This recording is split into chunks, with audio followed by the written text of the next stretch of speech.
Mobile ফোনে কথা বলার খরচ কমানোর ইঙ্গিত মিলেছে। গ্রাহকদের সুবিধার কথা মাথায় রেখে ভয়েস কলের সর্বনিম্ন নির্ধারিত মূল্য বা ফ্লোর প্রাইস কমানোর প্রক্রিয়া শুরু করেছে বিটিআরসি। বুধবার রাজধানীর আগারগাঁওয়ে আয়োজিত গণশুনানিতে গ্রাহকের প্রশ্নের জবাবে এই তথ্য জানায় সংস্থাটি।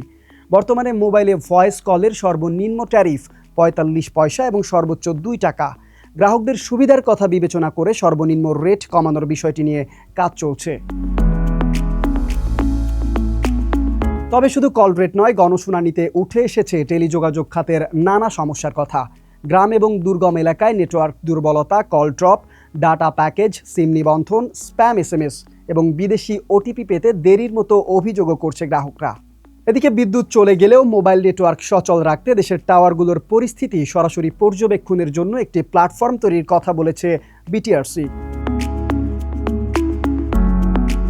মোবাইল টাওয়ারের বিকিরণ নিয়েও প্রশ্ন ছিল। সংস্থাটির দাবি, নিয়মিত পরিমাপে দেশের টাওয়ার থেকে নির্গত বিকিরণের মাত্রা জাতীয় ও আন্তর্জাতিক নিরাপত্তা মানদণ্ডের অনেক নিচে রয়েছে।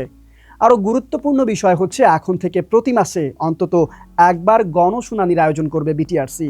এতে গ্রাহকেরা সরাসরি অভিযোগ, মতামত এবং পরামর্শ জানাতে পারবে।